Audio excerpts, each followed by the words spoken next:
the last many years, we have trained 439 deep tech entrepreneurs with 157 startups. And you might actually recall some of these names like BX, PolyB, Envigilo, E3A Healthcare, Brythonics, and many more. And that's not even including some of the illustrious names coming from the larger NUS community, like Carousel and Razer. I think we all know those names. So I'm really excited right now to invite on stage Professor Chen Zihan, Deputy President of Innovation and Enterprise at NUS, to share more about the GRIP program and how it has helped our entrepreneurs. Over to you, Professor Chen.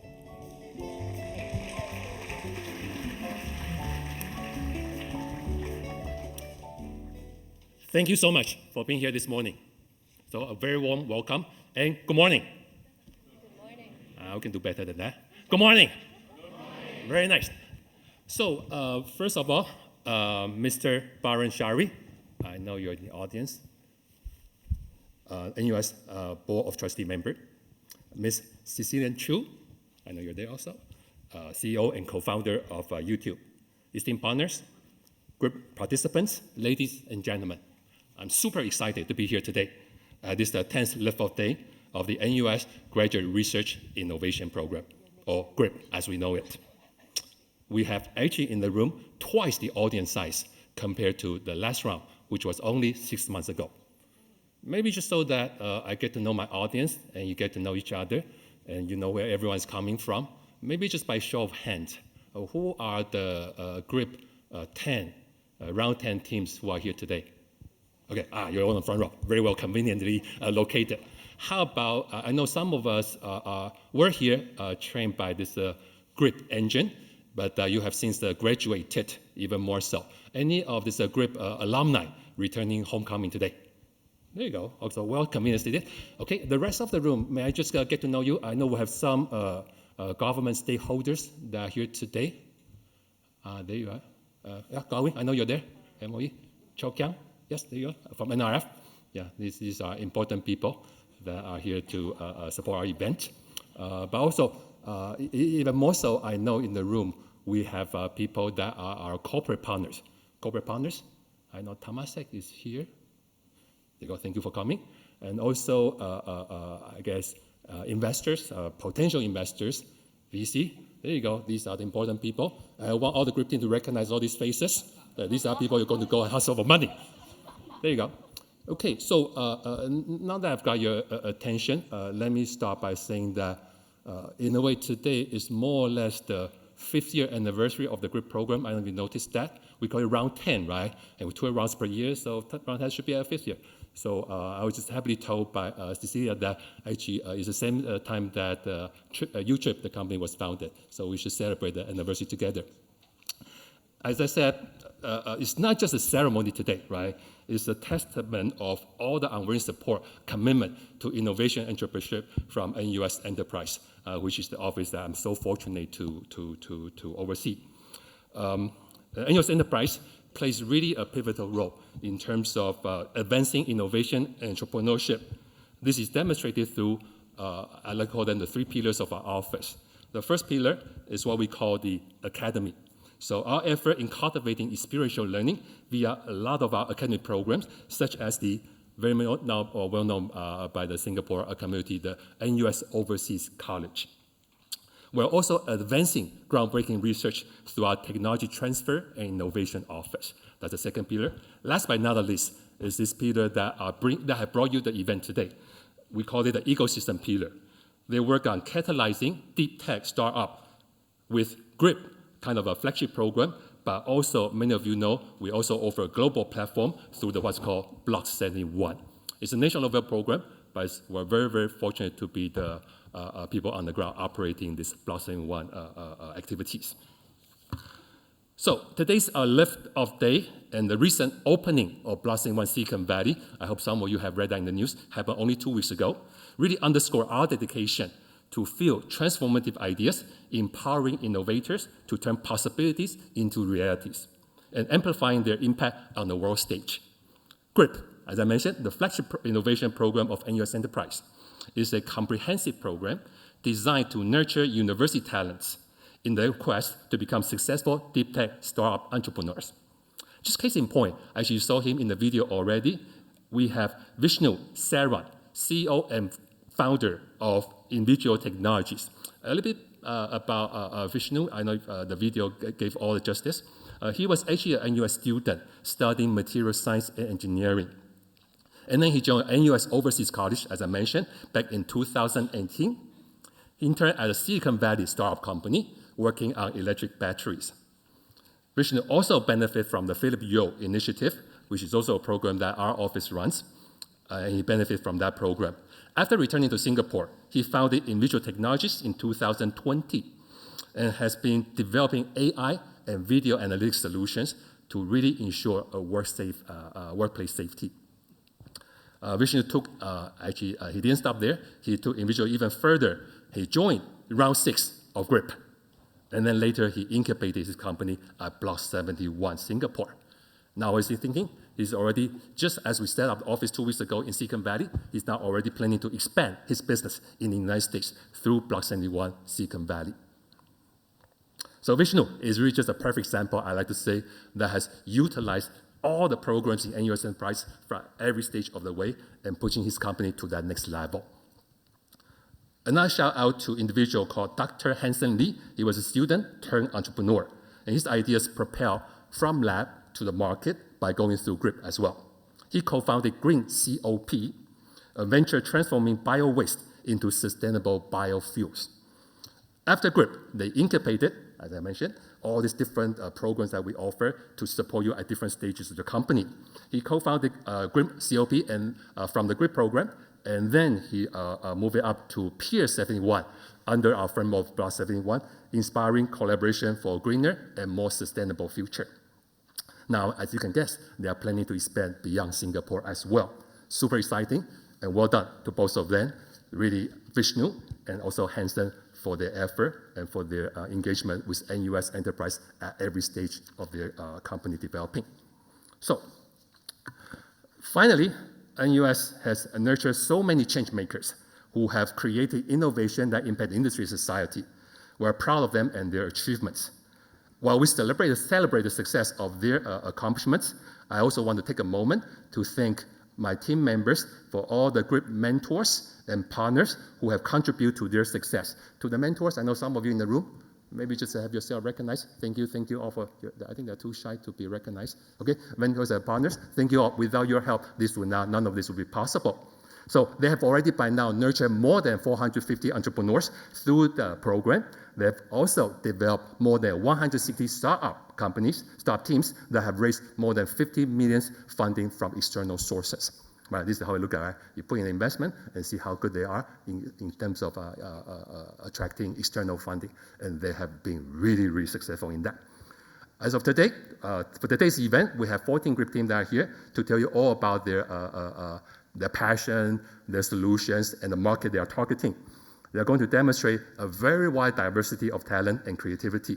Going forward, I also encourage the GRIP teams to also, as you heard from me, the other 2 examples, utilize other programs that NUS Enterprise has to offer, just like what Vishnu has done, Hansen has done. So yeah, hopefully you will pick up good things, good ideas from them as well. Over the years, GRIP has served our staff very, very well. But just like any successful startup, we, the GRIP program, also have to evolve. So therefore, we carefully, painstakingly review our program and find ways to enhance the program as we go. So we have done that. But I'm going to leave it to Professor Benjamin T, who is leading our ecosystem pillar I mentioned earlier, to tell you more about that. Ben is going to share with you a lot of the enhancements we're making to make GRIP even more productive, more successful for all of you, for the companies, for the potential investors, and for all our government and corporate stakeholders and partners. Looking forward to working with all of you. So thank you for joining us at on this journey of celebration as GRIP continues to empower innovative minds and spark transformative ideas. Let's get this rolling. Thank you. Thank you so much, Professor Chen. Great energy to start off the day, and I think it sets the tone, I think, for all of us. Perhaps next time we should color code our investors' tax and corporate partners. Make it easier to detect you guys at the booth. But really nice to hear stories of Vishnu and Hansen and how they've really gone through the entire NUS Enterprise journey. Well, next up, I think we've heard the past and exciting present. What's next for the future? So with that, we'll have Associate Professor Benjamin T, Assistant Vice President of NUS Enterprise, to come and share the exciting future plans. Prof. Ben, over to you.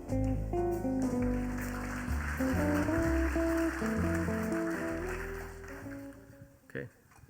Mr. Varun Shari, member of NUS Board of Trustees, NUS Deputy President, Innovation Enterprise, Professor Chen Suhan, Ms. Cecilia Chu, CEO and co-founder of UTrip, our esteemed ecosystem partners, GRIP participants, GRIP founders, ladies and gentlemen, a very good morning.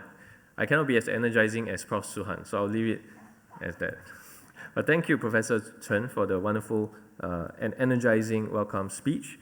And I think today, as mentioned, this is a momentous day for all of us at the GRIP team, as well as the larger ecosystems pillar in NUS Enterprise.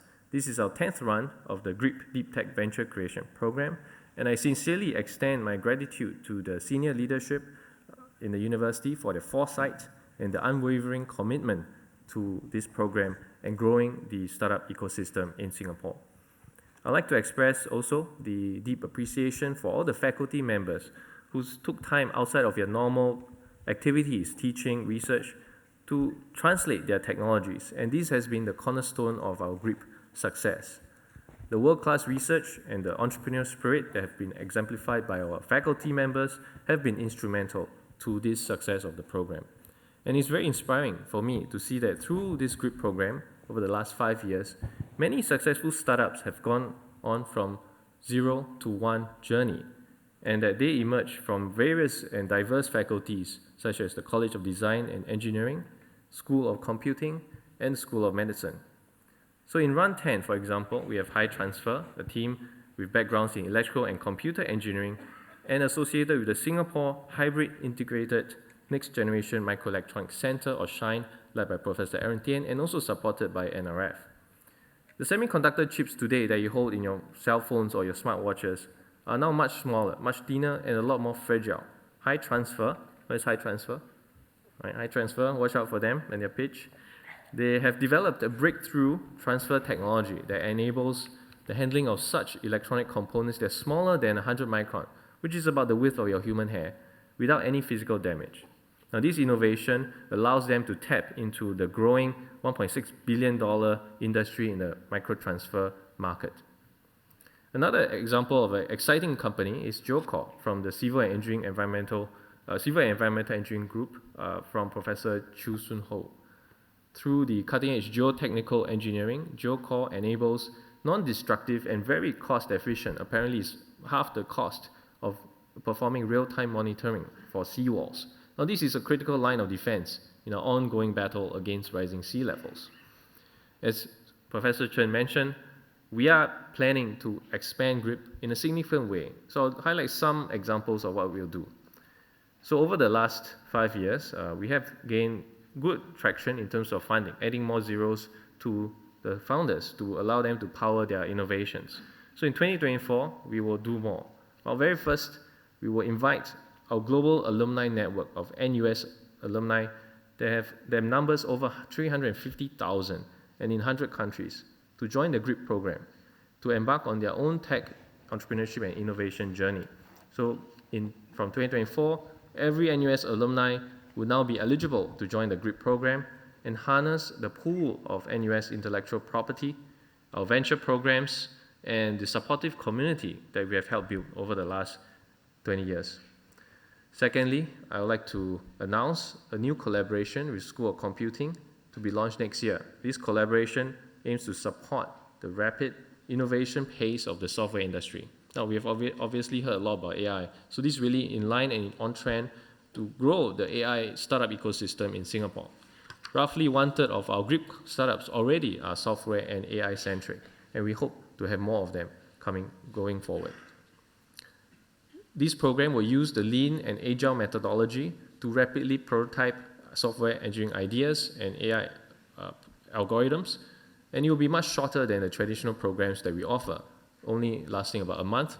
Thereafter, they can be then entered into our longer programs, such as the GRIP 3 months hot house and 9-month support program. So this is going to be another catalyst, I think, that is very exciting for exploring the quick and fast emerging areas like generative AI, large language models like ChatGPT, and the Web 3.0.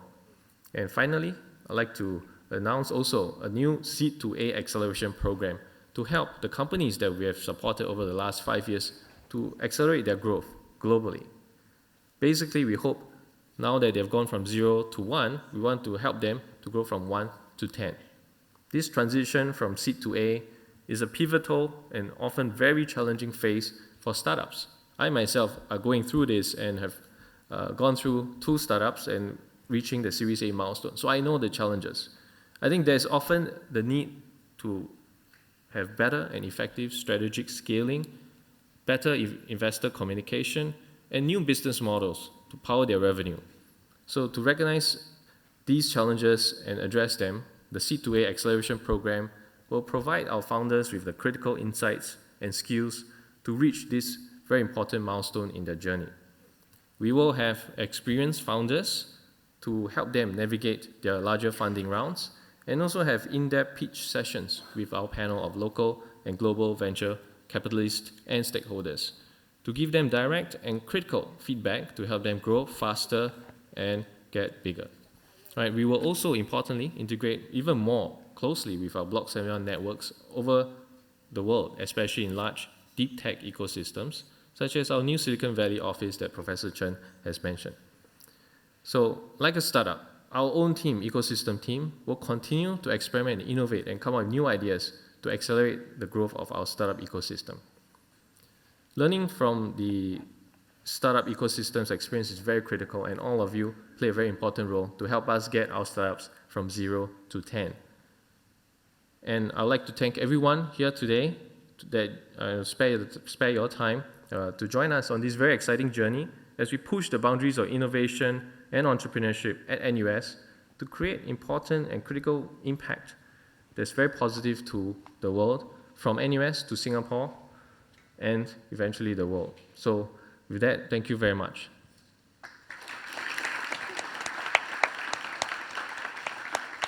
And I think I've just been given the task of introducing Cecilia Chu from UTrip by the MC.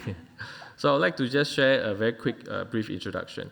I think learning from every startup's founder's experience is very critical, and Ms. Cecilia Chu, CEO and co-founder of UTrip, is one that has gone very quickly from 0 to 10, and probably very soon to 100.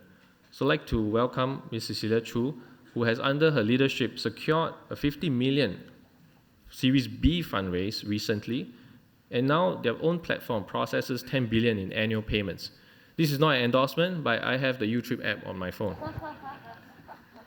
So I think there's a lot of deep technology that she has employed to make the user interface very different from the competition, and I look forward to her sharing about her journey going from 0 to 10 and to 100. And lastly, I hope that after today, very soon more of you will have many zeros in your bank accounts. Thank you very much.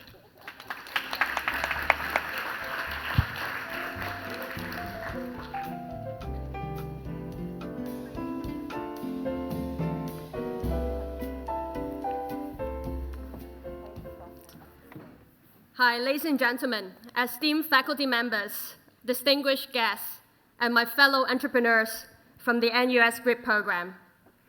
Today is a very special day for you, and it's truly my great honor to be here celebrating this milestone with all of you. Coming here gives me a very complex emotions. It wasn't that long ago that UTrip was only a team of 2 co-founders working out of a very small office, sharing an IKEA desk and 2 very simple work chairs. And this year, as Professor has mentioned, we just celebrated our 5th anniversary for UTrip. And in these 5 years, we have grown from 2 co-founders to 200 people team. We now serve millions of consumers and also thousands of businesses on our payments platform. And along the way, we picked up more than 100 million in venture funding. But an open secret, that every founder knows dearly is that any success you read in the news only comes after hundreds, if not thousands, of rejections and failures. And today, let me share with you 3 of my pivotal moments in building UTrip. In 2017, we had the idea of launching the first multi-currency wallet for Southeast Asia, starting in Singapore. But e-wallet, it's a regulated business, so it means we need to work with some of the big boys, such as EasyLink, MasterCard from day one. And at that time, we have no experience, we have no products, and no funding yet. But all we have is great energy, a lot of passion, and a stack of PowerPoint slides. It is a do-or-die scenario for us. Without access to a license, we cannot launch or even onboard one customer. But over the next few months, we talked to many teams at EasyLink. We got connected to them through networks we know across the business, compliance, finance, technology, every team. But none of them wanted to risk their career to partner with an unproven team. And until one day, we heard rumors that the CEO, Nicholas, is going to Hong Kong for a business trip. We took our chances and asked him out for dinner. And at that day, we had 24 hours to create the perfect pitch, which we had one shot to capture all of Nicholas' imaginations. My biggest learning from this episode is that it is never final, and it is our job as an entrepreneur to keep going. With the right perseverance, you can change minds, you can nail partnerships, and you can create success for yourself and your teams. Now, coming to my second story. 1 year into operation, we need to figure out our market expansion roadmap. Everybody knows Singapore isn't a very big market. So having a regional presence is absolutely critical. But with very little funding and resources at that time, any misstep in the wrong direction could very much jeopardize the existence of the company. We have very important decisions to make. Which market do we want to go to? Do we work with the bigger banks or the smaller banks? 2019, after meeting all the possible partners that we could work with in Thailand one by one, we wanted to work with Kasikorn Bank, a bank with close to 30,000 employees, more than 1,000 physical branches, and 25 million customers. Punching above our weight requires a lot of hard work and creativity. But most importantly, it starts with a strong sense of self-belief. Before convincing others, you must first convince yourself of your unique offering, your technology edge, and unparalleled vision in winning in a competitive market. 4 years into launching Thailand with K-Bank, we are now the #1 multi-currency product and growing at exponential rates. Now, coming to my last story for the day, before the fabulous presentations, in March 2020, we faced our biggest existential crisis to date, the pandemic. As a product that heavily relies on travel, we lost 80% of our business overnight. Not only the world stood still at that time, there was no end in sight. We chose to persevere. During those darkest hours, we went back to the drawing board to redefine our purpose and to rewrite our mission statement. When times are easy, everyone could launch a startup. But only when the going gets really, really tough, you have to search much deeper. Why are you doing this? And why is it important to you? Through that journey, we discover our next product, our SME-focused multi-currency product called UBiz. We realize that many business owners are already using UTrip to pay their overseas suppliers, to buy online ads in US dollars, and paying their remote workers and contractors in order to save on FX. UBIS is now a strong growth driver for us, and we take pride in pursuing our mission of helping customers to save time and to save money, whether they're individuals or businesses. To close, UTrip is a story about never stop believing. Markets will shift and times will get tough.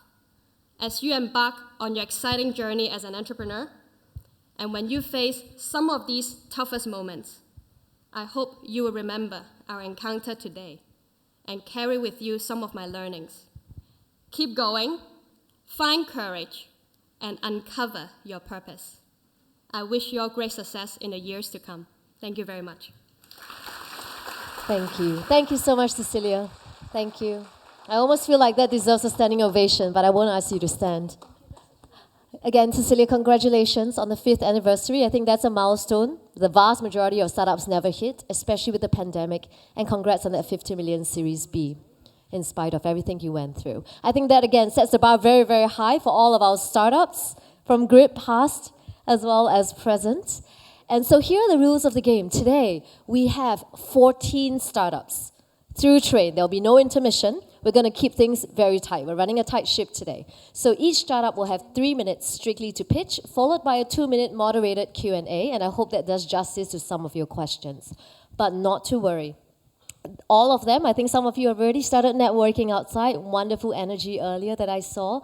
So you will see that in the atrium, every single one of the 14 startups, including our alums, will have a booth, and they'll be there till 2 p.m. or slightly beyond. So do stay behind, eat, chat with them, find out more about their technology. So we'll start with the first 8 startups that come from Run 10, which is our current run, followed by 6 alumni startups, all the way from GRIP 1 for some of them. So we're in for a real treat over here.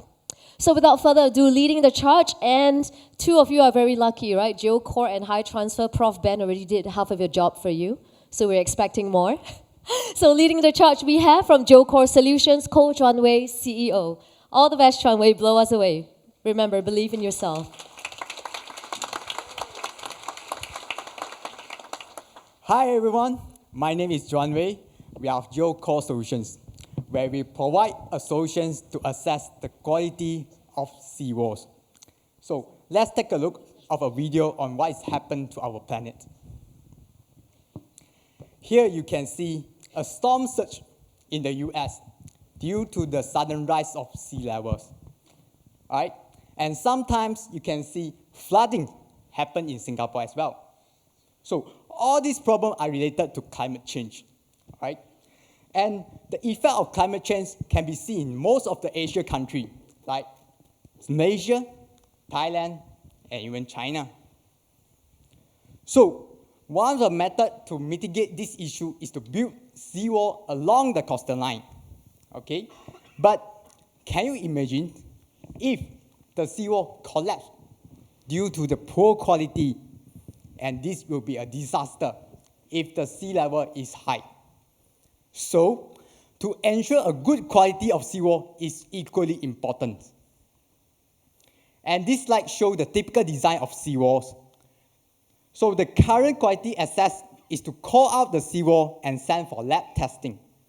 But it will take a lot of time to complete this work. In addition, this is a destructive method which will affect the integrity of the seawall. We have a better solution. It's called GeoPrime system. By embedding our sensors into the seawall at the point of construction, we can immediately assess the quality of the seawall from the beginning, right? And this method is non-destructive and more cost-effective than the previous method. And good news, we have completed a few pilot trials, and the result is good. So, as this rising seawater level issue is a pressing issue, so a lot of countries in the world already allocate funds to mitigate it, right? So in the US itself, about 400 billion will need to build a seawall, while in Singapore, committed 100 billion. So as such, we foresee the total available market for this quality assessment of seawall will be up to 4.5 billion. And we can see there's a lot of opportunity in Singapore. As you may aware, the mega project Long Island that was announced 2 days ago. Right? So we believe that our solution can be a key partner in assuring the quality of this kind of infrastructure. So if you have any doubt or want to know more about our solutions, please approach us later. Thank you. Oh, thank you so much, Runway. I'd like to invite the rest of the GeoCore team. They've all decided to extend moral support. Strong showing. Let's go towards the middle. Don't be shy. Lovely. All men and a rose amidst all of that. Please come in front a little bit more. Okay, so a few questions, 2 minutes. Firstly, very timely, given COP28 happening today in Dubai, as well as the Long Island news. Now, you would say that, of course, your secret sauce is non-destructive, right? Testing and monitoring. How are you able to do this, and why have others found it difficult to do so? We offer a more localized testing, and the data interpretation that we offer is different from our other competitors. We have put a lot of brainstorming session, and it took us more than a year to come up with this solution. Give us an example. How is it different from others? What's your real competitive edge? So we have an early warning system, which most of the non-destructive testing cannot do, and our sensors are really embedded inside the seawall.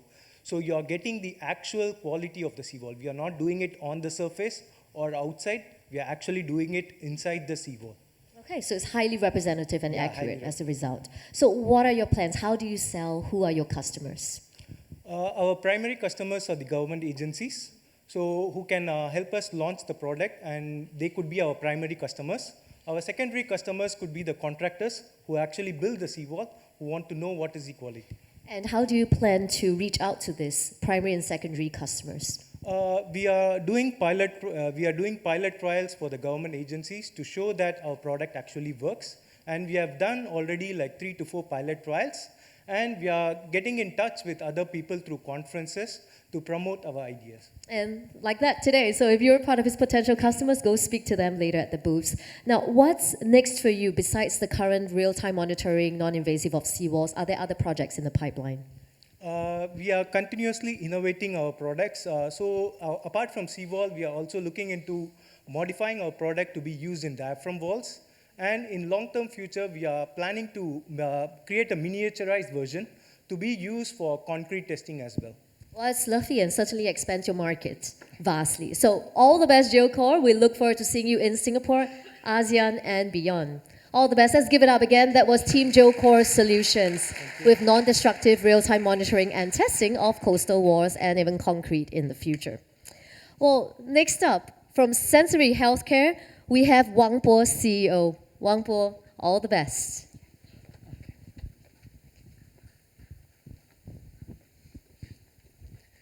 Thank you for the introduction. Good morning, ladies and gentlemen.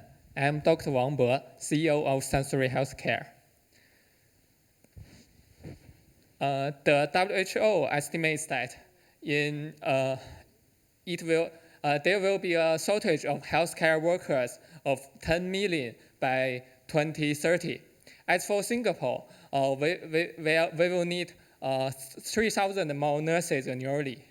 But however, how many did we secure in the last 5 years? It was only 300. There is a huge gap of 90%.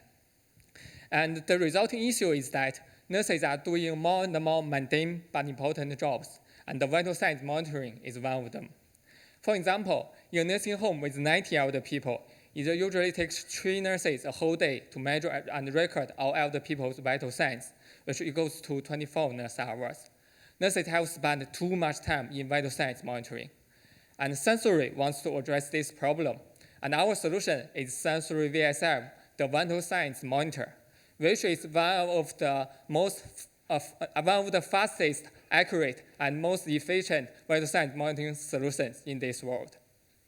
Vital signs, Sensory VSM can measure blood pressure, heartbeat, respiration, blood oxygen, and temperature, all 5 critical vital signs simultaneously via non-contact with the target within 30 seconds. Only Sensory can do. And Sensory VSM also supports intelligent health management, and it can be deployed on different platforms to fulfill different application demands. We have designed and manufactured 3 different MVPs. Sensory X Cube is a self-service desktop box. The user only needs to sit in front of the X Cube for 30 seconds. Then all the measurement results will be forwarded to nurses for further management. For in-bed patients and elder people, we have Sensory AMS, the in-bed monitoring system.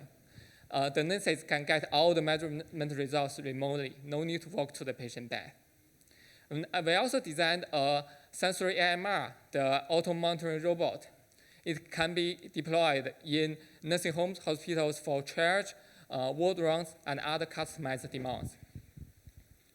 The NUS Board of Trustees visited our lab last month. They tested out Sensory AMR. I cannot tell you their measurement results due to the privacy issue, but you can see from photos, they look happy. We have a strong and passionate founding team. We are very eager to use our technologies to make a difference to our daily life. We are looking for investors, fundings, and we are open to collaborations with hospitals and nursing homes. Pioneer Sense Advancing Care, we are sensory healthcare. Thank you. Oh, thank you, Wang Po. Is your AMR robot outside at your booth, by the way? Can they test it later? Yes, it is on the Okay, way. so we hope to see many. Maybe test it before lunch, okay? You might get better readings. All right, okay. So I have to be honest, I think many out there are thinking there are plenty of other startups measuring vital signs. What makes yours so particularly unique? We have 8. Our sensory VSM is based on AOS patented technologies, and we have granted or filed 8 relative patents, including 2 PCTs. And the non-contact blood measurement is our key innovation. It was challenging in the past, but with our technology, it is possible to get rid of the annoying cough. And we assemble 5 vital signs monitoring within one system. So it means that we are the one of the fastest solutions in this world. And most comprehensive with 5. And I like that you've managed to get rid of the cough, because that does take a lot of time and it's highly inaccurate. Yes. Interesting. What are your customers saying? Commercial potential customers. Why do they like your products over similar others? So for our customers, including nursing homes and hospitals, this will be our phase 1 customer, because we will save up time for nurses. By using our non-contact solution, the elder people or patients can also have a good rest without being disturbed. Also, we can save up more money for the nursing homes and hospitals. And in the future, we will also deploy our system for in-home users.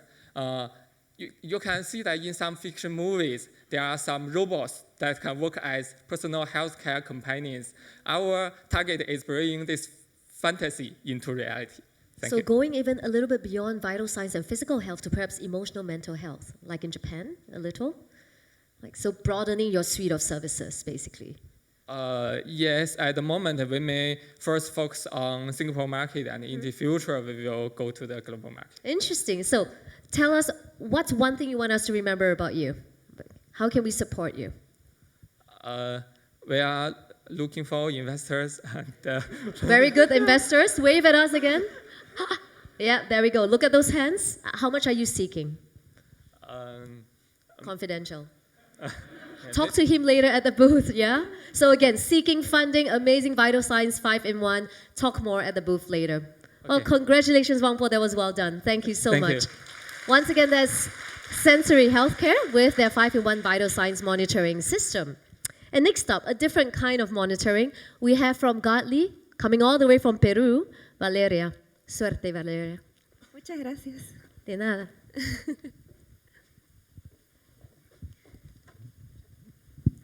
Good morning, I'm Valeria, Garly's CEO, and today I want to introduce you, I'm very excited to introduce you, this pocket-sized peace of mind solution.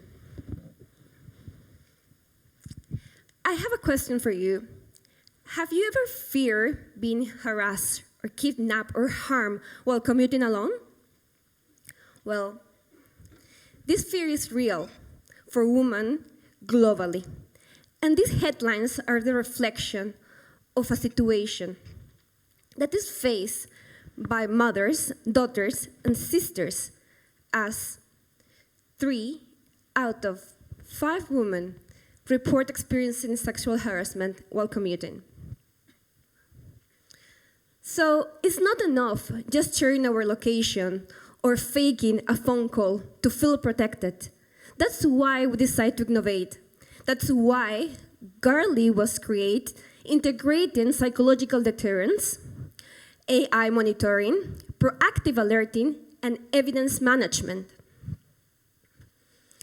And the deterrence starts by retrieving the driver and the trip details.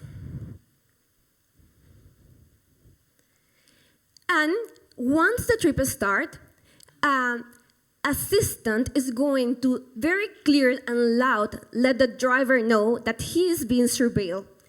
And while this is happening, our AI virtual assistant is going to be watching for distress in the voice, any kind of suspicious journey deviation, or an unusual phone behavior. Let's say that happened, and a proactive alert will be instantly triggered and sent to your contact phone. So, in case the information is needed, we provide a safely storage, which is tamper-proof and can be quickly accessed by the passengers, their families, or their authorities in case the information needs to be used for legal purposes, let's say. So, we're proposing a B2B model where employers pay a one-time setup fee, which is followed by a monthly subscription per user.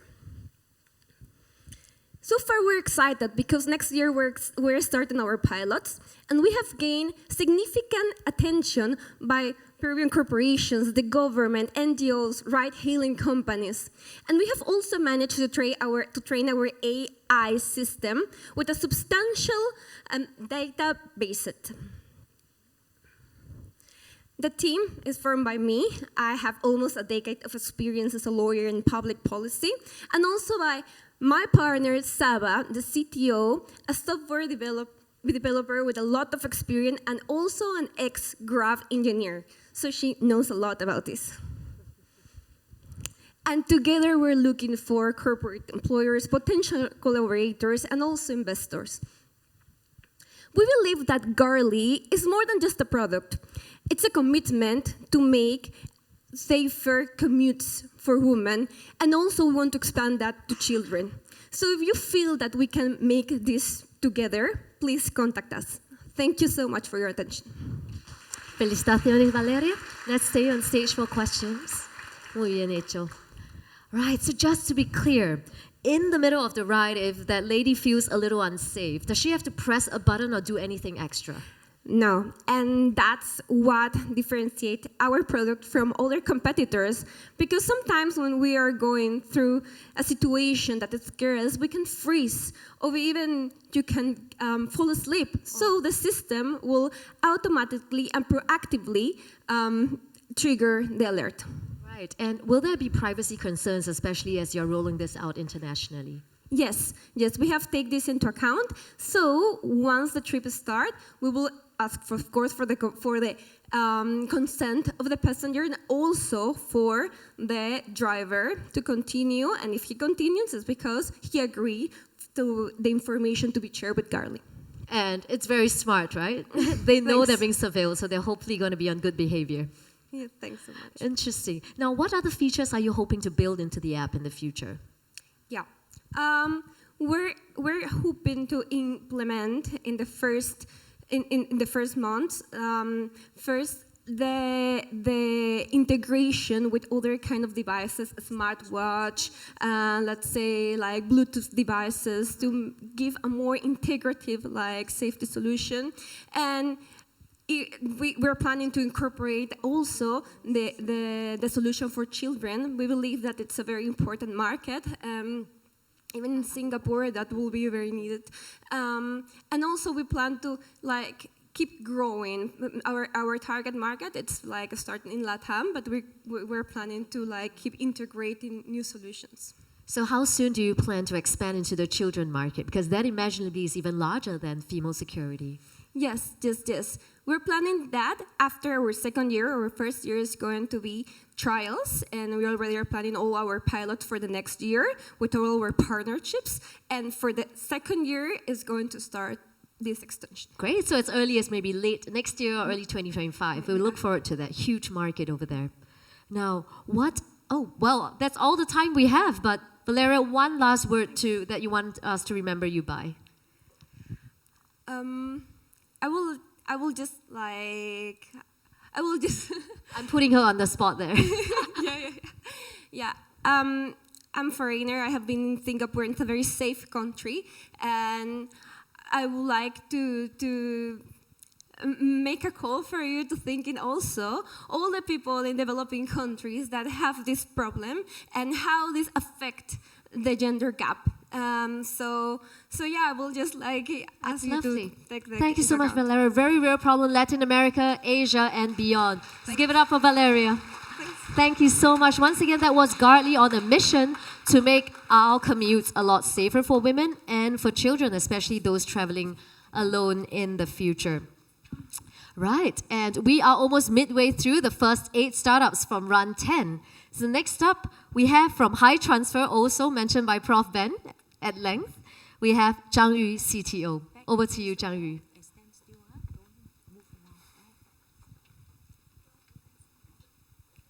Good morning, everyone. My name is Zhang Yu, and I'm from High Transfer. The global semiconductor industry market is over 500 billion USD with a compound annual growth rate of 12%. Almost every electronics contains semiconductors. One of the critical processes is die assembly, where the semiconductor microcomponents are physically assembled together. Here is a problem. Semiconductor dies are getting smaller, more fragile, and more material heterogeneous. This leads to low yield from die damage during die assembly. Because the conventional vacuum-based pick-and-place system can only handle rigid components with large dimension, with homogeneous material, and the early generation of micro-transfer technology can circumvent some of those issues, but the process is not well controlled, and it can only handle homogeneous material. To this, we bring our high transfer, the next generation of micro-transfer technology, which can handle smaller size, as small as the diameter of a hair, which can improve the ability to pick and place different materials, which can improve the yield from die damage. Our idea was inspired by gecko's toes. The mechanism of a gecko's toe relies on his toe flexibility. So we created a different bubble membrane to mimic a gecko's toe to realize the pick and place functionalities. We have also engineered an MVP in our lab. And our MVP has been demonstrated in different events and attracted huge attention. And we have signed a letter from POET to validate our idea.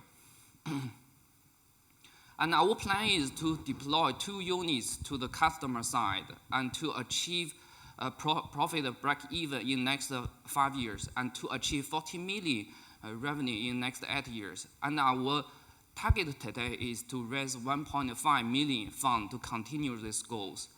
And our team consists of 5 persons, myself, Dr. Xu Baochang, and Prof. Aaron Tian. And the combined industry experience of all our team members is 100 years. Thank you very much for your time. Thank you, Zhang Yu, and I would like to invite Dr. Xu Baochang up on stage as well to join in for a Q&A. Let's move closer to the middle. Hello. Welcome, Baochang. Welcome. All right. So, first question, gecko. How did that inspiration come about? Were there lots of lizards in the lab or something? Yeah, it was last year. Both of us were working on a project. It's like to integrate the small component into one system. The components are made from different material, different sizes, different thickness. So the traditional technology unable to do this. It's very troublesome.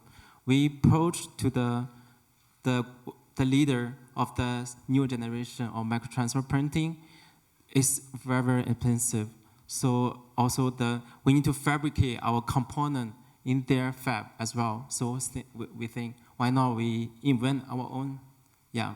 So in the brainstorming, it was Zhang Yu, because he liked those documentaries. So he proposed, why not we just use this micro bubbles to pick and place those components. Yes, that's where the idea came from.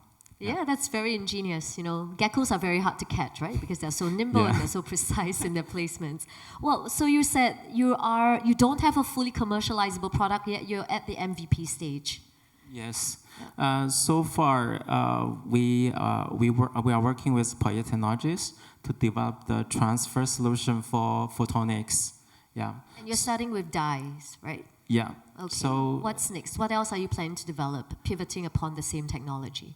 So we are talking to a couple of companies. We are currently for the micro LEDs. So the dimension of the die is very, very small. It's even below 50 micron.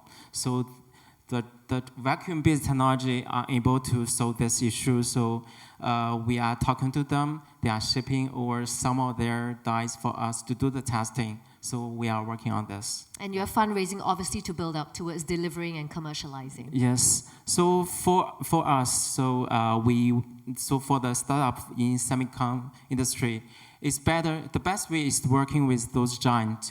So we provide the soft transfer module, and they provide their base station. We integrate them together and sell this tool to the end user. All right, congratulations. So what I'm hearing is the smaller the harder, but the harder the better for high transfer. Well done. Let's give it up again for high transfer. Really well done with their proprietary technologies in micro transfer printing. And next up, our fifth startup of the 8 from Run 10 alone, we have GenVoice introducing Zoe, CEO. All the best, Zoe. Blow us away. Thank you. Hi, a very good morning, everyone. My name is Zoe. I'm the co-founder and CEO of GenVoice. At GenVoice, we identify attention deficit hyperactivity disorder from people's voice. ADHD is a lifelong condition. It significantly impacts people's life quality and mental well-being. However, with 80% success rate, those problems can be well managed and even prevented if the people get diagnosed as early as possible. The current ADHD assessment is very challenging and problematic. It requires long waiting time, and the entire process is very time-consuming, expensive, and most importantly, subjective. It requires the patients to conduct multiple assessments to be diagnosed and treated appropriately. Therefore, this is a strong indication that the clinicians need a fast, affordable, and objective assessment tool to help them make an evidence-based and quicker ADHD assessment. And this is what GenVoice is doing. GenVoice provides an online ADHD assessment platform as an add-on tool for the clinicians. Through capturing a 3-minute voice clip of the patients, our deep learning model will analyze the vocal characteristics and predict the ADHD symptoms from people's voice. As a result, we will generate a comprehensive, easy to understand report for the clinicians to make more informed diagnostic decisions. Through applying a deep learning model, we will analyze extensive amount of voice samples from both ADHD and health samples. And this makes GenVoice an objective tool to provide scientific second opinion for the clinicians.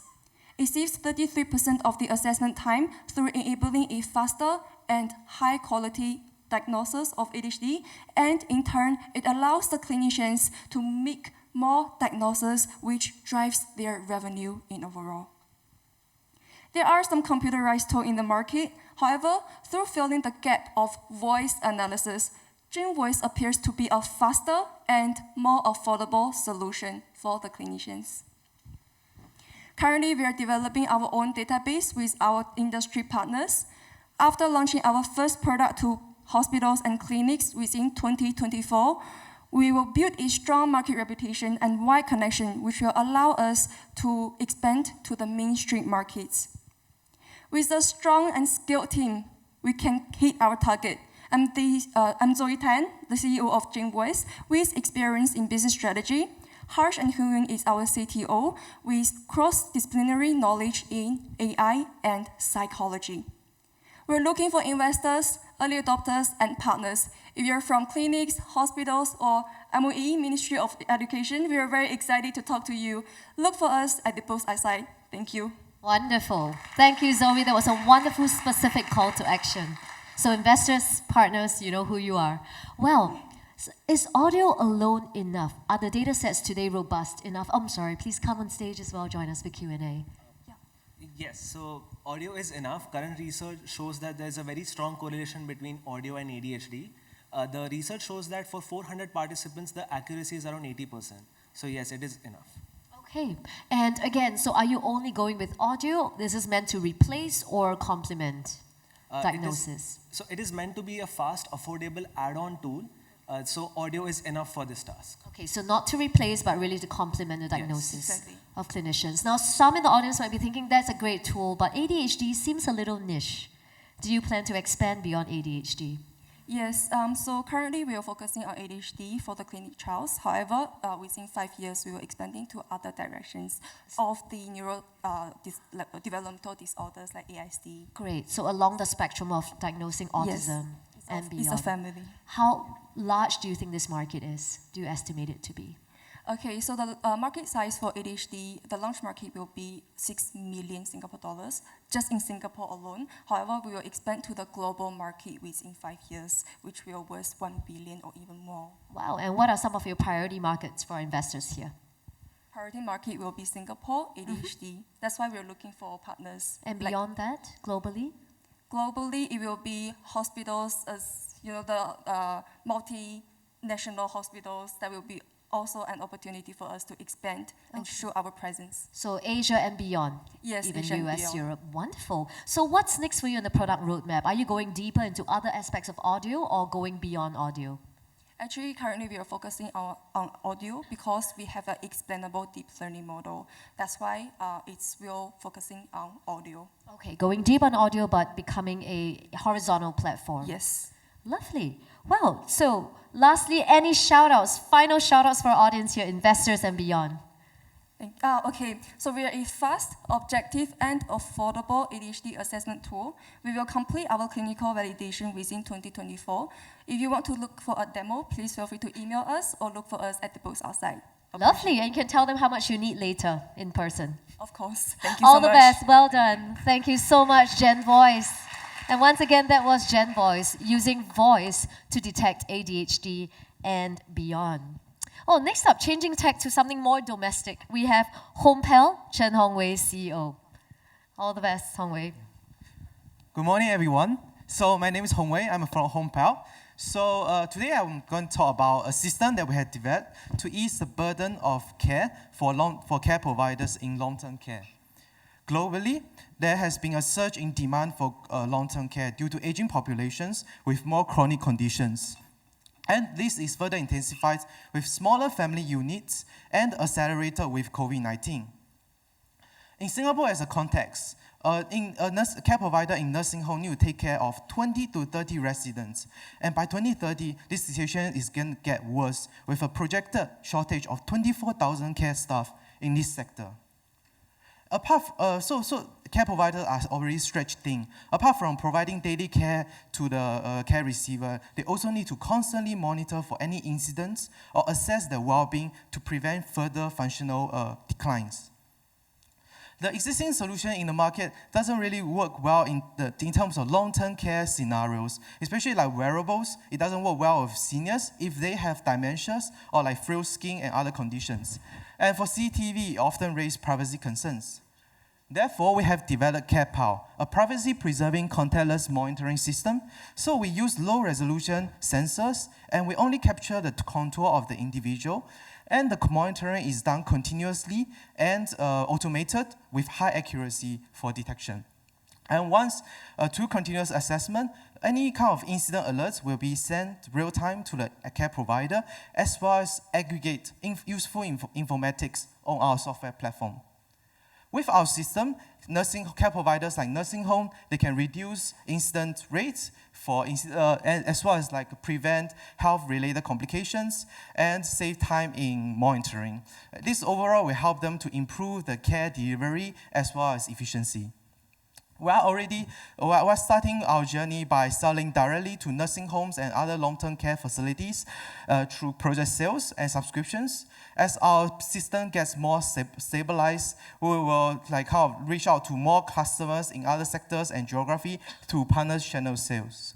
We have already secured letter of intent from multiple nursing homes with an ongoing trial. For the next phase, we're intending to scale up that trial into a paid pilot with the existing partners. The idea behind Homel came about in late 2020 when COVID-19 was hitting nursing home hard with constrained care resources. Since then, we have built a great team of engineers and advisors with diverse expertise to tackle this issue. And now, moving forward, we are looking for professionals in elder care, industrial partners, as well as investors. So if you are interested in empowering long-term care with technology, feel free to reach out to us later at the booth outside. Thank you. Oh, thank you so much, Hongwei. That was Hongwei from Homel. Well, as you said, we all know this is a very hot space right now, which means that you do have competitors. Yep. How are you different from similar others, especially those using non-intrusive thermal heat maps? Yeah. So essentially, the differentiator between us is the unique integration of low-resolution sensors with advanced data analytics and machine learning algorithm. So the algorithm allows the low-resolution sensor to perform equivalent accuracy similar to those high-fidelity sensors. Hence, it will overall reduce the cost as well as make it generate easier to implement, which this cost effectiveness is a lot of the care provider we talk to value a lot. Okay, so your proprietary algorithms is what allows you to read with high accuracy even very low resolution heat maps, and that's really the secret sauce. I hear you. Now, what other applications besides home monitoring or nursing homes do you see yourself being suitable for? Yeah, so essentially what the current system could do, right, is kind of building the functional insights of the individual. So a part of the bread butter of like incident detection, like fall, right?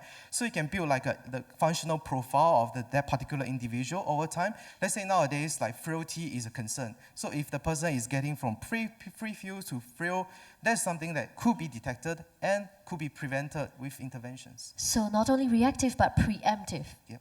Very good. I think certainly for our aging population, we need that more and more. Tell us more. You're looking for investors. How much are you looking for? And what will you do with that money to get you where? Yeah, so essentially, we're looking for the money essentially to kind of bring the solution to more providers to scale up their trials into bigger scale pilots. So how much money do you need? How many trials do you want to accomplish? Yeah, we're looking... Yeah, that's sensitive? Okay, yeah, talk sensitive. to him later. So definitely looking for money, wants to scale up more trials, more validation, so you can be quicker to market. Well, with that, thank you so much. That was Homel, wanting to help us mitigate, minimize falls at home, nursing homes, and even go preemptively up the ladder. Well done there. Wish you all the best. Very important job. And next up, we would, on a different way of getting people back up on their feet, I would like to invite Aitia from Pronio Biotech. All the best, Aitia. Good morning, everyone. We are Pronio Biotech. Today, I'm going to talk about our product, Pronio OA, and osteoarthritis. Osteoarthritis is degenerative joint disease that affects 528 million people globally. This disease causes pain, swelling, and stiffness. Patients are giving up on their daily life because of this disease. Imagine that if we can reverse the course of action, and then wouldn't that be awesome? Actually, Pronio Biotech focused this unmet medical need and developed Pronio OA because current solutions don't effectively address the root causes of osteoarthritis. Pronio OA actually can overcome these issues by relieving pain, reducing inflammation, and most importantly, regenerating the cartilage. So, we can achieve these effects how? Because Pronio OA has its own proprietary drug delivery system. So this drug delivery system actually increases the permeation of active ingredient and targeted to the affected area, to the one that you can see on the joint. Then we effectively decrease the inflammation and the pain sensation. We are targeting early to mid-stage osteoarthritis patients, and then we have letters from clinicians and marketing partners with proven track records. We will be working with manufacturing and distributors, but we will be available in the market to the hospitals, private clinics. Then progressively, we will scale up to retail pharmacies, such as Watson, Guardian, and Unity. Then we will be available also online channel as well. This is our team. I'm Dr. Ayça Altay. I'm the CEO of Pronio Biotech. I have been working with pharmaceutical companies almost 10 years, and I am doing their scale-up projects. Prof. Giorgia Pasurin is CEO of Pronio Biotech. She has more than 20 years experience in developing drug carrier designs and cell therapies. And we have on board Dr. Prof. To and Prof. James Hui, and our main clinician, James Hui, will help us collecting patient results, and Dr. Camillo Benetti has more than 10 years experience to launching product into the market. So we want to make the Pronio a reality, so we are looking for investors and industry partners. If you have any question, you can approach me in our booth. Thank you. Thank you, Ayça. Very strong medical and scientific team indeed. Well, Ayça, regeneration of cartilage, that's everybody's dream. Has that been validated in trials already? Yes, actually what we did so far is we did on animal studies, and what we saw, like the pain sensation of animal models decreased by 15% in 3 days application. Then the degeneration score of cartilage is the most important finding we found, that they decreased the degeneration 53.8% according to our results. It's astounding results. Yeah. Wonderful. And is there a regulatory clearance that you have to obtain?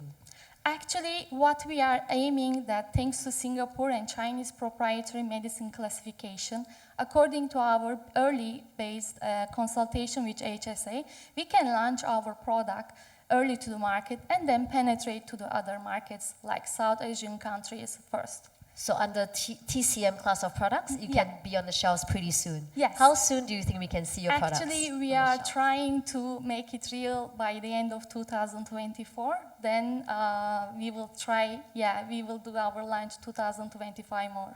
Lovely. Well, many of us are nodding. Look forward to seeing that end of next year. Well, does this only work for early to mid-stage OA or also for advanced OA? Actually, right now, what we are aiming with our clinician, Prof. James, and other collaborators that we have letters of intent from other clinicians as well, we will try to collect more patient studies to understand if we can actually target also the late stage. And in terms of your sales mechanisms, are you thinking of this being more recommended by clinicians and surgeons or direct to customer? Actually, to increase the awareness about us, we want to get through with clinicians. But as it will be at TCM, so it should be available also with big retail pharmacies. Right, so really maximizing all the channels that you can get. Well, we love that. Thank you so much, Ayça. I think it's certainly a growing problem. So all the best with that. Okay, thank you. So once again, that was Pronio Biotech helping all of us to kind of reverse the effects of aging. How nice. I definitely need it. And finally, our 8th startup of all 8 from this current batch, Run 10, we have SpaceJot, Captivating Realities. Over to you, Sean. Thanks. Hi, everyone. I'm Sean, the founder of SpaceJot, and at SpaceJot, we design captivating realities for interior designers with generative AI. I'm sure some of you can remember the tedious process of searching for an interior designer, where it starts off pretty exciting, but after going through designer after designer after designer, by the end of the entire process, you're just completely drained. And so, on average, these designers are taking about 3 days to formulate these designs for you, and yet 85 out of 100 of these design proposals fail to close the client, which translates to an annual business loss of $680,000 per designer in terms of time and opportunity cost. And so my team and I developed SpaceJot, an AI visualization software that designs captivating realities for you in under 30 seconds, where all it takes is a sketch or a photo of a room, and then in 3 clicks and a few seconds, 30 seconds, you can actually translate it into beautiful photorealistic visualizations in any style. And furthermore, we can also imagine how spaces would look with different furniture and furnishing supplies, which brings about huge possibilities to the industry. And firstly, it helps designers to accelerate their design process as it compresses it from 3 days into 30 seconds. And secondly, it also helps furniture and furnishing suppliers to directly access the end consumers, as end consumers can imagine for themselves how their homes would look like with specific furniture and materials. And lastly, for the homeowners out there, it also brings immediate design inspiration of up to over 20 different styles on how you can implement a single design. And so once again, I'm Sean, the CEO of SpaceJot, and I studied my Masters of Architecture here at NUS. I've also worked at multiple large design firms from Singapore, and I'm supported by my technical co-founder, Nick, which studied computer science and also has a strong background in software engineering. And so SpaceJot is already live, and we've actually collected a revenue of $7,000 over the past 2 months. And we also have 50 interior designers that have trialed SpaceJot since then. And so we're looking forward to partner with people in the interior design industry, as well as furniture and furnishing brands, as well as people in the architecture field as well. And so if you'd like to try out the demo for yourself or to contact us, you can just scan the QR code. So yeah, if you scan the QR code, you can try out the demo on our website for yourselves. Yeah, thanks. Lovely. Well, thank you so much, Sean. Everyone, please scan it because Sean is only for today, right? Usually Yes. he doesn't do direct to customers. So Yeah. we're very lucky. So It'll be please free for scan today. it. Yeah. And they can spam all their family members with it. Yeah, for sure. Please do. Perfect sales marketing channel. Now, Sean, this is compared to some of the others, yours is arguably not as deep tech. So where does your true defensibility lie? What would you say is your real defensibility? Okay, so open source foundational models give us the edge of building really fast, and that's why many people can do the same thing. But what we've done is we've built our own algorithm, as well as we have our own proprietary data set. So for our algorithm, we've essentially compressed how people deal with these open source models into just 3 clicks. So that's why if you scan it yourself, you can try it out yourself, you know it's dead simple, you can get out an image in 30 seconds. And secondly, we also have our own proprietary data set, and we've actually trained the AI model on that, and multiple designers have actually feedback to us that the images come out a lot nicer and a lot more accurate. So the results show for themselves. So proprietary data, and it's trained by designers, so the output is exactly designer style. Yes. Love that. Now, some might argue that, now with generative AI and the lot going multimodal, you can literally tell them to spit out, give me a Scandinavian design or Kyoto design. How is yours different from, how do you convince people to pay money for your product? So right now, we have onboarded a few customers, and they pay us on a subscription-based model. And even though right now it's mainly still guided based on their input, we are definitely looking forward to adding more features. So we do have features that allow them to have more flexibility over the generated visualizations, which is currently in the pipeline, and it's going to launch in a few months. Okay, so we won't let it out of the bag yet. Yes. Lovely, but basically far better than anything anyone can design for free on generative AI. Yes, not anything in the market right now. Okay, and using an app. Yours is really an app you snap. You don't have to transfer anything across formats. No, you just need a photo, and that's all it 3 needs. clicks, a photo on an app, all in one space. Yes. Lovely. Now, why are you seeking funding? What is the funding for? So we are seeking funding. So the funding will be used for hiring a strong and robust sales team, as well as a research team, to accelerate our growth. And how soon do you plan to launch the product fully on the market? So it is already launched completely already, yeah, as of now. But just to expand the scale and scope of that. Definitely by next year, we'll start looking into doing marketing more rigorously, yes. Lovely. So for now, again, please make sure you have scanned that, because after today, it's back to interior designers and suppliers. Yes. For the next few months. Well, all the best, Sean. I think we all wish we had this app when designing our own homes. So all the best. Congratulations and thank you. Thanks.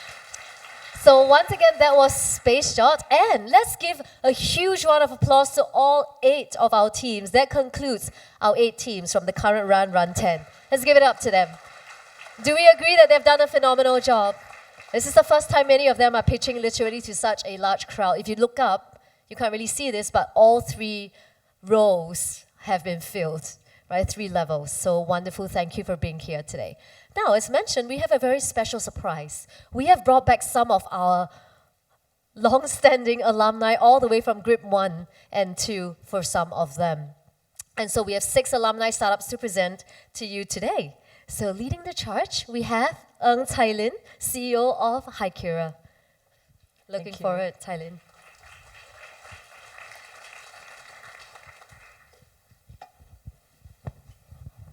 Hi everyone, I'm Cai Lin, the CEO and co-founder of Hiura. So I'm all the way from GRIP Run 1, and at Hiura, we develop AI ultrasound guidance software for medical procedures. So there are 76 million spinal injections performed annually for procedures such as epidural for women in labor, spinal anesthesia for orthopedics procedure, and spinal tap for disease diagnosis. But you might be surprised to know that 1 in 2 patients suffer multiple punctures. Now, the current way of the doctors performing spinal injections is by using landmark and palpation, which is a very blind method of inserting the needle. Ultrasound has been around for ages. It is a very image-guided procedure of doing medical procedures. So why not use ultrasound for spinal injection? So we have developed USign, the world's first AI ultrasound-guided automated spinal landmark identification system. And we are working with many hospitals in Singapore, Europe, and Asia Pacific to launch this into the hospitals. So we have done 3 clinical studies on over 200 patients that have shown very high first needle attempt success rate, increasing from 66% to 92% and 43% to 82% for the more challenging obese patient. But our value proposition is with our software, which is a true plug-and-play solution. We are compatible with 18 ultrasound models over 9 brands. So what the doctors need to do is to plug our tablet into the HDMI or DVI output port. We run on off-the-shelf laptop and we don't change the clinical workflow. It's merely an assistive tool. We are regulatory approved, having HSA approval in Singapore, and I'm proud to say that we have obtained the CE mark under the new MDR regulation. So here's our highlights. We have 2 patents, we're revenue generating, and we have the necessary regulatory approval. We were named as one of the top 5 research breakthrough by SingHealth. We were featured in Forbes Asia 100 to Watch, and the overall winner of University Startup World Cup, representing NUS Singapore. This is my team. I have a PhD in medical innovation, and Yu Song, my co-founder, has a PhD in AI and image processing. Now, we are fundraising for regional expansion. We are targeting many parts of Europe and ASEAN, and we are also preparing for market entry for the US. Now, we are expected to break even by 2025. Now, here I present to you a unique opportunity for you to better the healthcare, not just for yourself, your spouse, your parents, your children, or even your friends. So come and speak to me at my booth. Thank you. Well, very well done. Congratulations on the tremendous traction, Cai Lin. GRIP 1, so nice to see how you have grown. Well, congratulations, you have obtained your CE mark right now. So what's your priority in the next 3 to 6 months? So medical technology is a very different industry from the rest. We require a lot of regulatory, for example, like Cecilia has just said, licenses to operate. So we have achieved that. So the next thing to do, sales and marketing. So we have already identified several hospitals, or reference hospital and KOL, key opinion leaders, to target, and then we'll be going all out to market our product in those hospitals. Tell us more. Besides selling to hospitals, how will they actively help to promote and be your channel partners?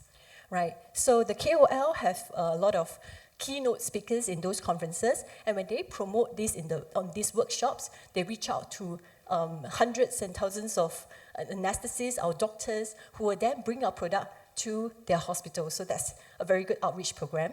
We are also working with distributors in the different markets so that we can expedite this process of sales and marketing. Lovely. Now, you are fundraising. Can you tell us what stage you are and how you would use those funds? So we have raised a small seed round and a small pre-A round. So right now, I'm looking for investors to join us in our Series A round. I'm looking for about $5 million, and this would really help us to expedite our international expansion. What are some of your priority markets, and what revenue are you hoping to achieve with $5 million? Right, like I said, expected to be cash flow break-even by 2025, and we are targeting, first of all, the regional markets, including Malaysia, Thailand. So I have distributors in those markets, and then I'm looking towards Philippines markets and Indonesia. These two are the more populous countries in Southeast Asia. And of course, because I have the CE mark, so I have one hospitals in Finland already using uSign, and another hospital in Germany who have said that they want to purchase a license. So I'll go from there, and then I'll expand to the other parts of Europe. You're certainly going to have your hands busy for sure. Asia, Europe, and then next up, US, once you get the regulatory clearance. All the best. Let's give it up for Thailand. That was Thailand once again. Thank you so much from Hiura. So again, many of our teams are seeking funding, so investors, please, spread your love and your money around, okay? Visit all the different booths. Okay, well, next up, we have from GRIP 2 this time, Celivate Technologies introducing Vidya. Over to you, Vidya. Thank you. Hi, everyone. I'm Vidya from Celivate Technologies. We enable sustainable cell-based solutions to disrupt the animal-derived products. The reality of animal-derived products, we know that it's valued over US 3 trillion, however, which can be used in multiple, verticals like meat, skincare, leather, dairy, have a lot of limitations in terms of environmental impact, health hazard, as well as it's unethical to kill these animals and take their products for our benefit. So cells are the alternative to use these animal products. However, the cell-based solutions as of now are not mainstream yet, mainly because of the high cost that is involved. There are difficulties being faced right now in terms of scaling up the production, in terms of how these cells attach, how they grow, how faster they grow, and they're not viable alternative options as of now. This is where Celivate technology comes in, and we are looking to solve these hurdles.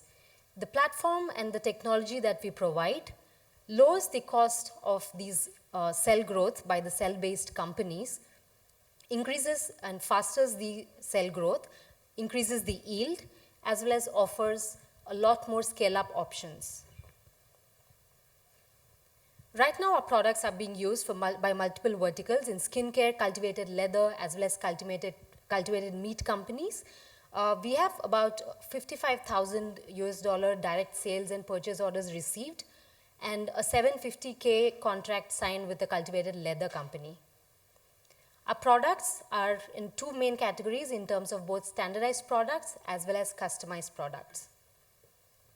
This is our team, Dr. Vignesh Krishnan, the founder of the company, who's an alumni of NUS GRIP in 2019, Dr. Srinivas Ramasamy, the Chief Technology Officer, myself, Prof. T. Venkatesan and Prof. Ann and Mr. Andre on the advisory board. The investment opportunity that we're looking as of now is we are in the seed round and raising about 2.5 million. We are looking to use most of our funds in the expansion in terms of scaling up of our production to be able to meet and secure the orders that we have as of now, as well as expand into the international markets, our team, as well as secure a lab space of our own. I invite you to our booth for a deeper conversation and look forward to showing our products and a lot more. Thank you. Right, thank you, Vidya. And congratulations on the great traction achieved so far. Thank you. Well, Vidya, some of us might be thinking, you seem to be spreading yourself across a wide range of verticals. Is that of potential concern, or how might you allay some concerns about stretching yourself too thin? Not really. So in terms of the products, the effort that we put into our products is the same. It's in fact to our advantage that these products can be used for multiple verticals. So that way it's kind of a de-risk. At the same time, I think that's our advantage as with the competition also, that we're able to provide a one solution, to multiple verticals. And like you said, you're really a cell technologies platform, so you're very much upstream like a primer, almost. Yes, that's right. And that's why you can a catalyst, serve or you can say enabler, that range. exactly. So with that, being able to supply to such a wide range of customers, how big is your market size? So it depends on the verticals, but the market is, as of now, we're looking for expanding into the skincare companies, to meet their products, but eventually into cultivated leather companies also. Okay, so give us a sense. If they're putting in 2.5 million, how much revenue do you think you're trying to work towards? By when? Yes, we're looking to almost 6 million in the coming year, because as of now, we already have, in terms of orders from the skincare companies that we've secured, but once the scaling up of the production happens, we are ready to meet these orders and eventually expand to a lot more companies in the skincare, as well as reach out to a lot more leather companies in the fashion industry, which is a huge market. Okay. So we're looking for about 6 million in the coming year. Congratulations on that. So really trying to go deep in skincare as well as the leather fashion industry. That's right, yeah. Lovely. Any other plans in the pipeline for you as a cell tech platform? We are looking to also offering in terms of serum-free media, which is also again, the standard one that is being used currently is the fetal bovine serum, where the fetus of the bovine is having to, we have to kill that to get the serum. Right now we are also working on a cell-based serum-free media, which we can build up in the laboratory. That's in the pipeline, but also these products we're looking to scale up, then introduce a lot more products anymore. And that certainly will complement the suite and give you an even wider range of industry applications. That's and right. more money coming in. That's right. So music to all of our ears. With that, thank you so much, Vidya. Thank That you. was Vidya from Celivate Technologies, making us salivate in other ways. All right, so thank you once again. And next up, all right, he's already kicking and getting himself ready, very seasoned presenter. We have young Kit from Forte Biotech. Over to you, Kit.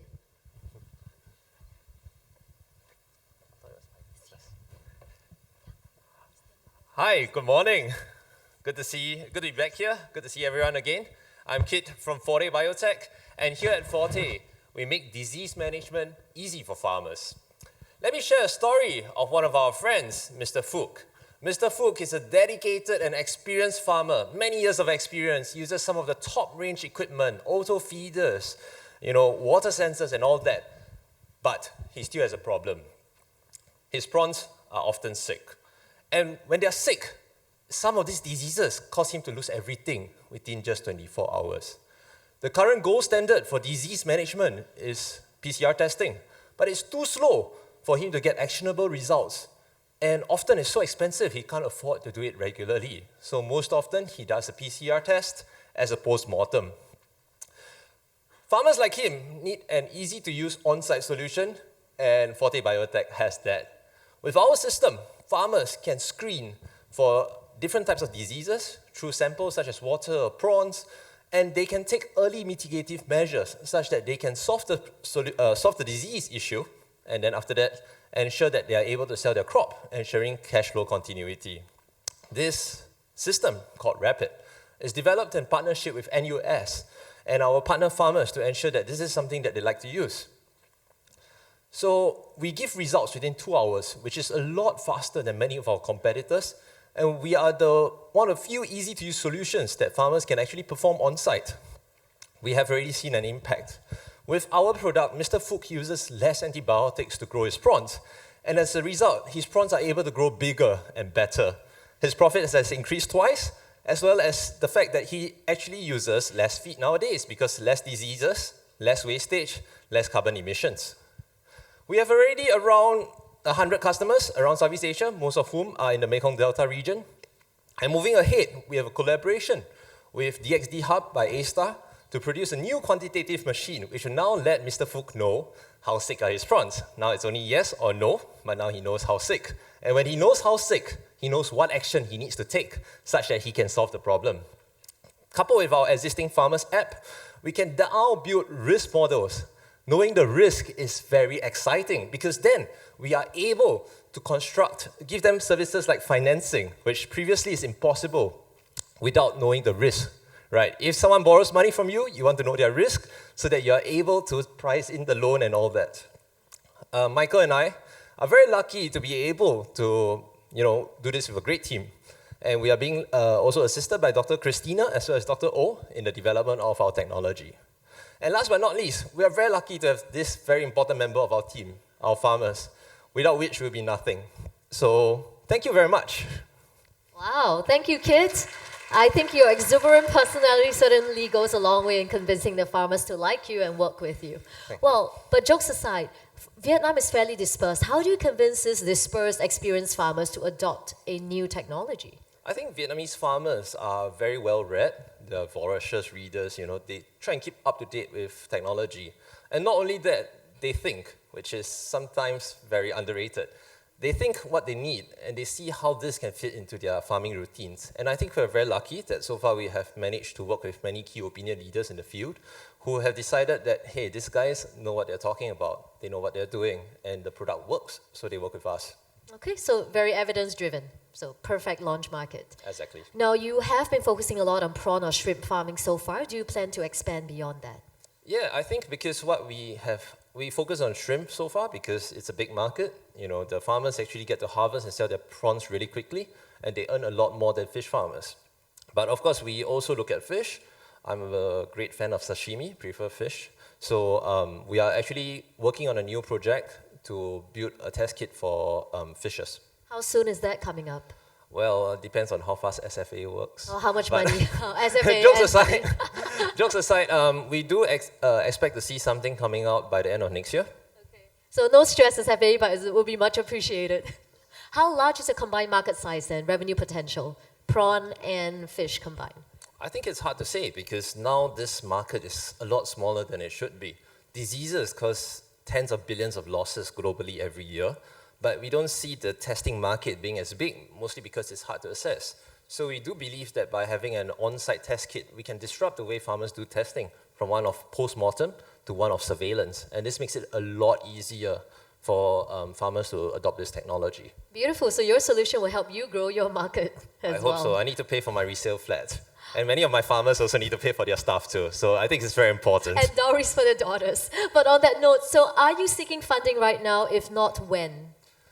We are very lucky to have great investors, of which their support is invaluable. So far, we have raised 640,000, and upon the completion of some of these KPIs, which we just achieved last week, we are now able to unlock another 1.2 million in funding.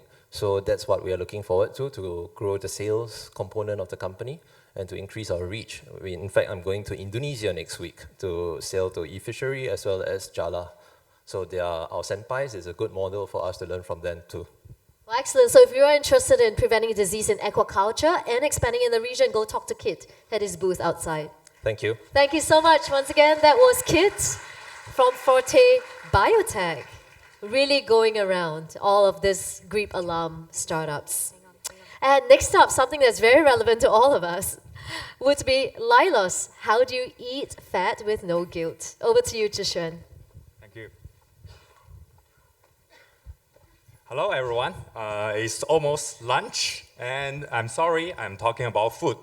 Hope you are not so hungry. So Lilos is presenting some very fancy ingredients that could reduce your guilty feeling when you eat high-fat food. What would you like to eat? Like potato chips, peanut butters, and chocolates. They are really delicious. We love them, but they are high in fat. The fat content contributes to most of the calories in the food, and we gain weight from that. This is a global issue. Actually, in Singapore, there are around like 40% population already overweight, and it's growing over decades until now. Lilos have a solution for that.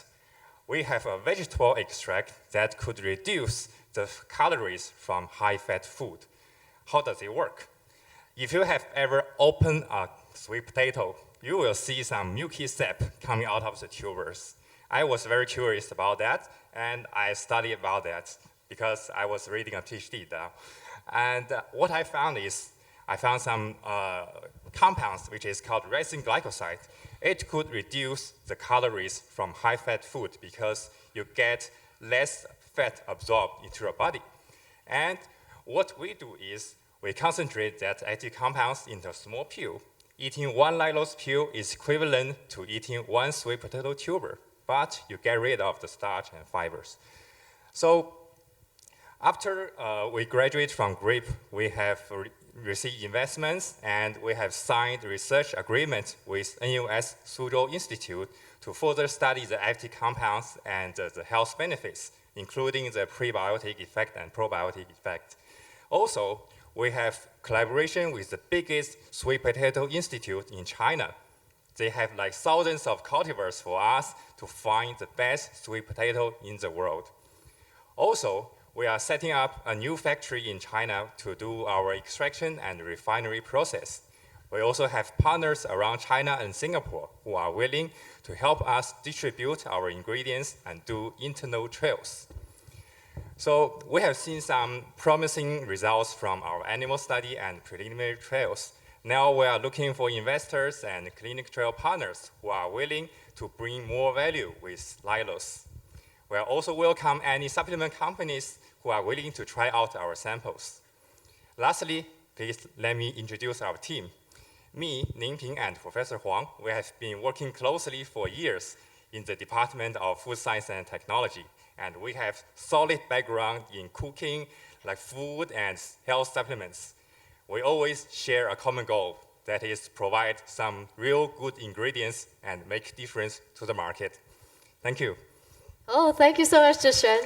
Very convincing because you're very lean and fit yourself. Great walking advertisement for your products. Because I eat a lot of my product. Of Lilos? Yeah. Pre-regulated, right? Okay, guys, eat at your own risk I for now. am the number one. He literally walks the talk. But jokes aside, really, I think safety and efficacy is on everybody's mind when it comes to consuming supplements. What have your trials proven?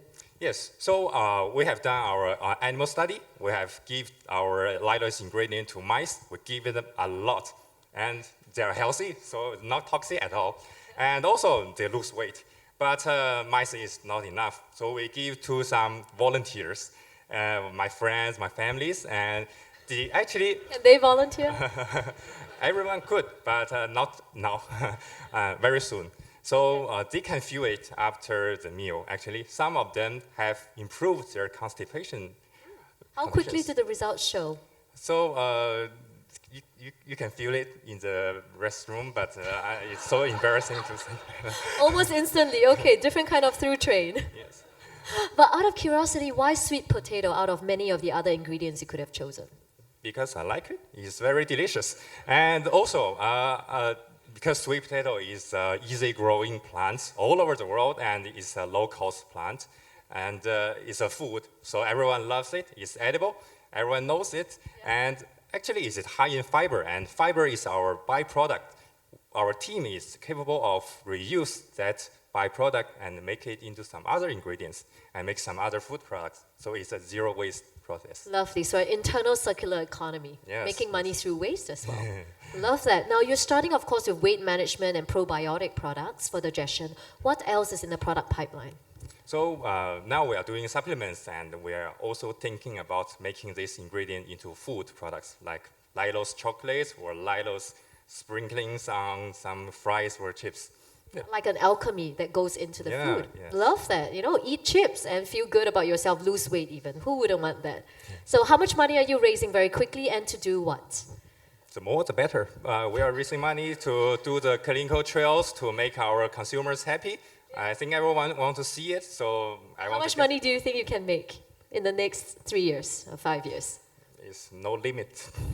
Spoken like a true entrepreneur. The sky is the limit. Let's give it up for Zhishen. That was Zhishen from Lilos. Unfortunately, we cannot try our products, you know, because NUS might get into trouble as a result. But you can contact him privately and have other conversations from there. So we have 2 more startups who have done fantastically well before it's lunchtime. So coming up next, we have Marino Solar, Ivan. Blow us away. All the best. Thank you. Good afternoon, everyone. I'm Ivan from Marino Solar, and we are working on offshore floating solar charging station. There are two of us in the team. Dr. Arifin is a solar PV expert and researcher, and myself working in offshore oil and gas industry. We started in GRIP Run 6 in 2021. At that time, we were working for the offshore gas production companies to help them to decarbonize the gas production offshore, to give them the solar power. Later on, we realized that we are too early to start in that segment, and we turned to another segment which was working on decarbonization and electrification at the same time, green ports. Ports are emitting approximately 0.6% of global carbon emissions. Major ports need at least 50 to 100 megawatt of electrical energy. And if they want to be the green port, they need to use the renewable energy for that. If we combine the solar map of the world and the most busy port in the world, we can see that 80% of them are located in sunny regions, which makes the solar a viable option to look into. Solar PV can be used for two key processes within the port. One is charge the electric vessel batteries, and second is a power supply for the ships during the anchorage, so-called cold ironing. Of course, you can use the solar PV installed on land, but there are few challenges. Land space is limited near the ports. Ships will need to travel longer time to the shore-based infrastructure to charge and power supply.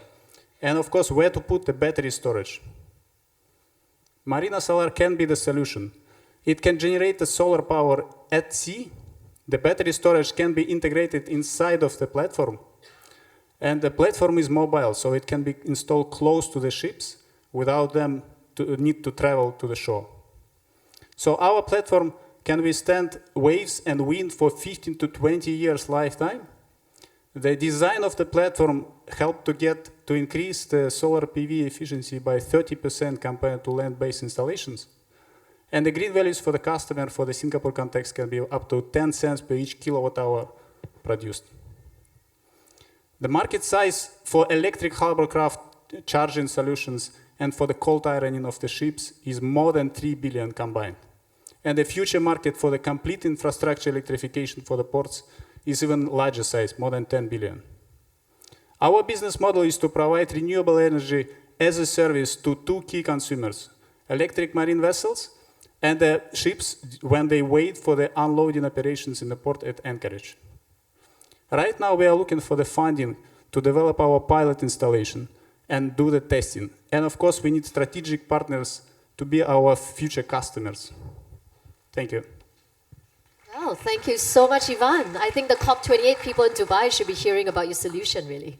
Very relevant to them.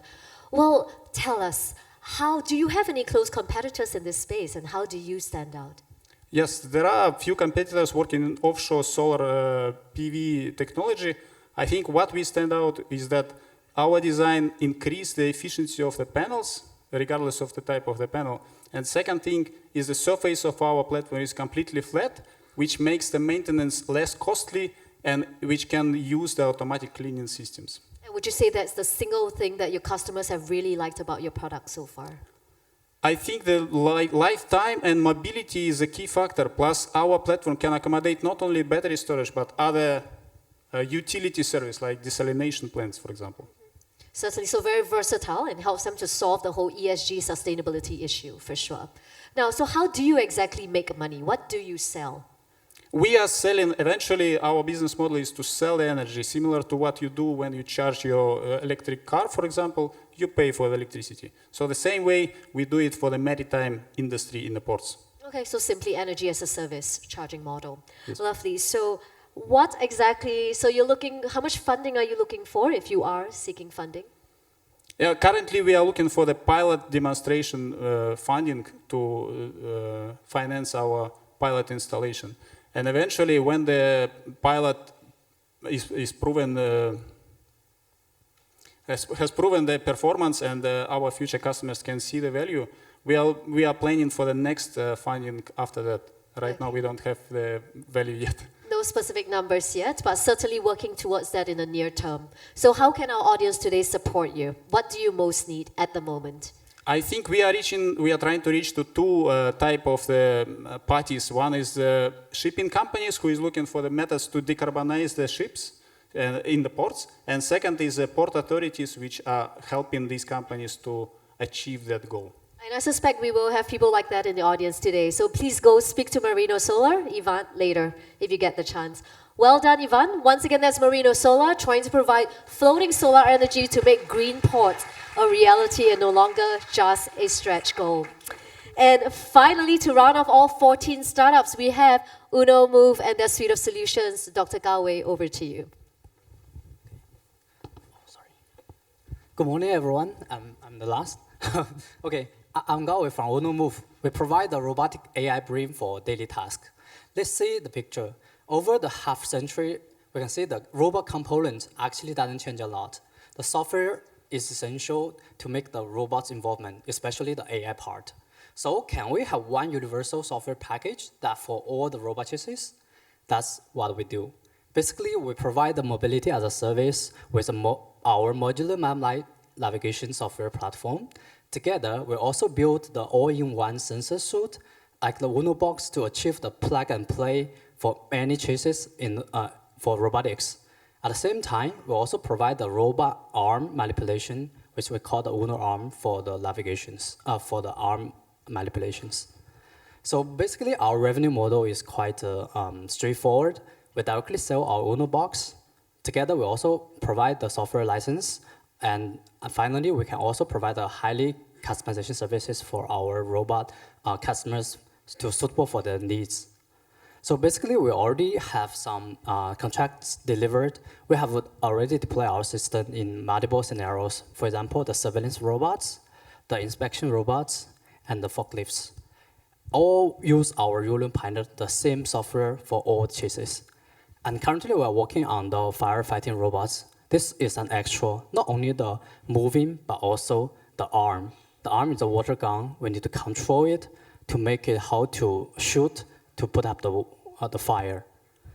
So basically, we have achieved a lot of things so far. We received a $4 million robot order currently under delivery. And we are working on deploying in an intelligent manufacturing production line in China. And we are currently working on the toilet cleaning robot prototype development. And as you know, we already developed our system in surveillance, inspection, and other scenarios. We have entered and expanded to China market as well. And we are looking for $5 million USD fundraise, and we're committed to achieve 15 million revenue in 3 years.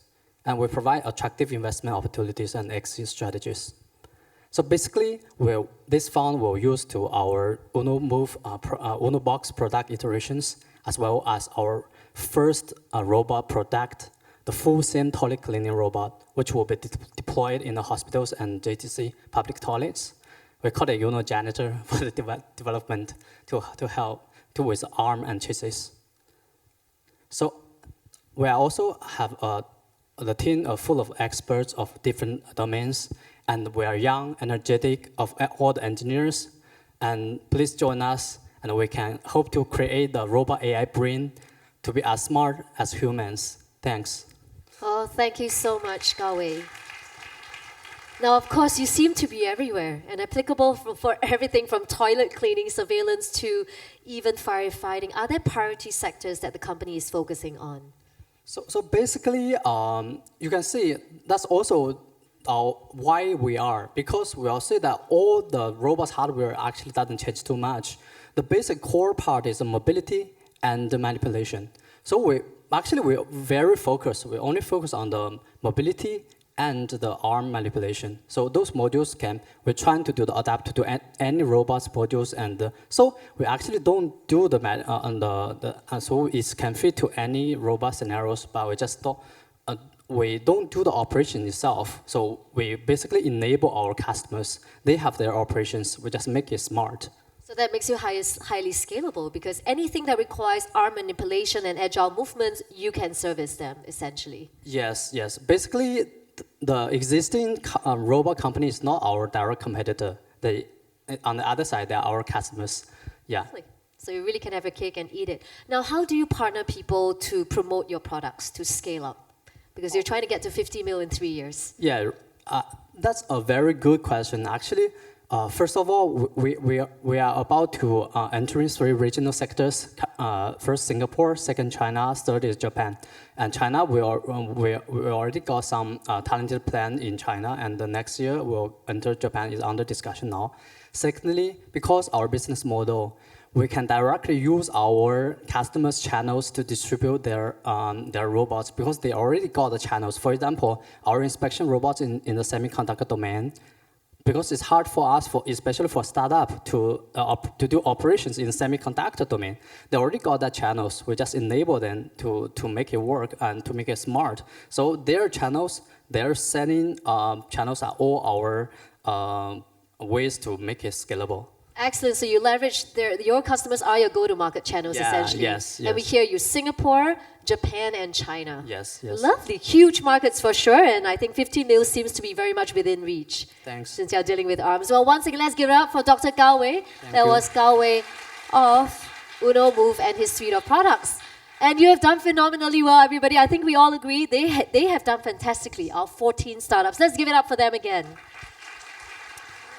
In fact, you will notice that many of our startups are no longer in the room because guess where they are? They are at the booths in the atrium waiting to receive all of you, your love, your questions, and your money. Please bring your checkbooks.